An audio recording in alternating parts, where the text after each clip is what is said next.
Salut à tous les amis, j'espère que vous allez bien. Aujourd'hui, on va prendre un petit moment pour parler de la liste du Maroc pour la CAN 2025. Parce que Walid Regragui l'a enfin dévoilé. Et comme la compétition se déroule au Maroc à domicile, ça fait beaucoup réagir. On va regarder ensemble ce qu'il faut retenir tranquillement. Dans cette vidéo, on va parler de ce que vise réellement le Maroc dans cette CAN. Parce qu'on sent que cette année, il y a quelque chose de particulier autour de cette équipe. Avant de commencer, n'oublie pas de me soutenir en lâchant un petit like, en t'abonnant et en activant la cloche des notifications. Merci beaucoup. Alors honnêtement les gars, cette liste du Maroc, elle était très attendue.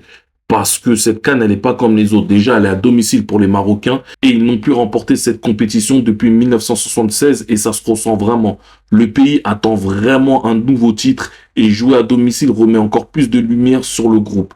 Le nouveau stade de Rabat, l'énergie du public, la médiatisation, tout ça crée un contexte spécial. Et bien évidemment, le premier nom que tout le monde avait en tête, c'était Achraf Hakimi.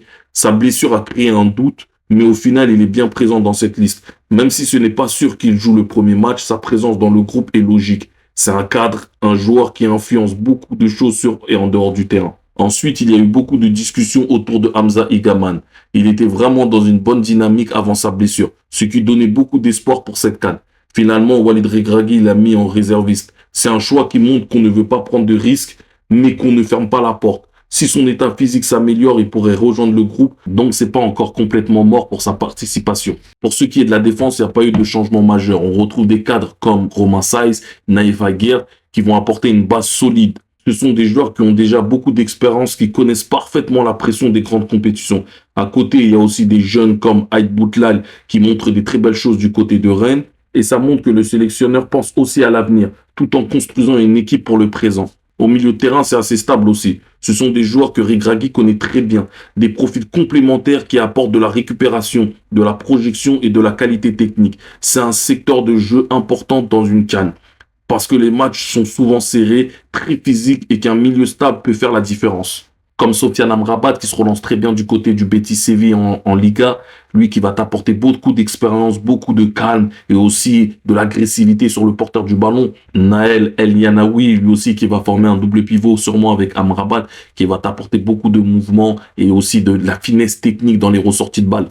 Asdin Ounahi, qu'on avait un petit peu perdu de vue depuis son prêt au Panathinaikos, qui aujourd'hui joue en Liga à Gérone et qui fait des très belles choses, des grosses prestations, buteur contre le Real Madrid. Lui aussi va t'apporter aussi énormément au milieu du terrain et de la projection vers l'avant. Un milieu de terrain avec énormément de qualité parce que tu peux même te permettre d'avoir des joueurs comme Saïd Barry ou Binel El Kanous en sortie de banc qui vont t'apporter aussi énormément. Et en attaque, le Maroc est très fourni dans ce secteur de jeu-là. Regragui a décidé de rester cohérent avec ce qu'il a mis en place depuis plusieurs mois. Il a gardé des joueurs en forme, il a ajouté des jeunes profils intéressants et il a gardé une ligne claire. Il y a aussi plusieurs façons de jouer avec les joueurs sélectionnés, ce qui te permet de pouvoir jouer avec plusieurs schémas selon l'adversaire. Et ça, c'est pas à négliger. Dans le jeu aérien, tu as un attaquant comme Youssef El Nesri. Alors oui, je sais qu'au Maroc, il peut faire énormément de débats. Mais quand tu as des joueurs de débordement comme peut l'être Brahim Diaz, même si je trouve qu'avec le Maroc, il doit montrer encore beaucoup plus parce qu'il a un statut, c'est un joueur du Real Madrid. Même s'il n'a pas énormément de temps de jeu, on sait que c'est un joueur de très grande qualité. Un joueur de débordement comme Ilias Akomash qui est capable aussi de déposer des très bons centres. Youssef El Nesri sera entouré de très bons centreurs, de très bons joueurs. T'as un joueur comme El Kaabi, très bon dans le jeu aérien, très bon dans le jeu de haut but. Et aussi, c'est un très bon finisseur qui peut être accompagné d'un Abdé très percutant, très vif, bon dans les 1 contre 1 et qui peut t'amener beaucoup de danger dans la surface. Au poste de numéro 9, le Maroc est très fourni entre El Nesri, El Kaabi. Tu peux rajouter Raimi aussi, qui peut jouer sur le côté gauche, mais aussi qui est capable de marquer des buts, qui peut jouer en tant que numéro 9, parce que c'est un joueur petit gabarit, qui peut prendre la profondeur et qui est dans un autre registre que les deux autres. Le jeune talent, Ilyes Ben Seguir, lui qui a du mal à l'exploiter avec son nouveau club, Leverkusen, où il n'a plus aucun temps de jeu. Donc, on se demande dans quel état physique il sera. Mais avec le Maroc, il a souvent montré des choses très intéressantes. Et au-delà de la liste, il y a un aspect important, les ambitions du Maroc pour cette CAN 2025. Cette année, le Maroc vise clairement le titre. Ce n'est pas juste une phrase ou une promesse, c'est une ambition assumée. L'équipe possède un effectif riche et expérimenté avec des joueurs comme Hakimi, bien sûr, mais aussi Brahim Diaz, Amrabat et toute une génération qui mélange jeunesse, talent et maturité. Le Maroc a rarement eu un groupe aussi complet à tous les postes. Et surtout, il y a une vraie motivation interne.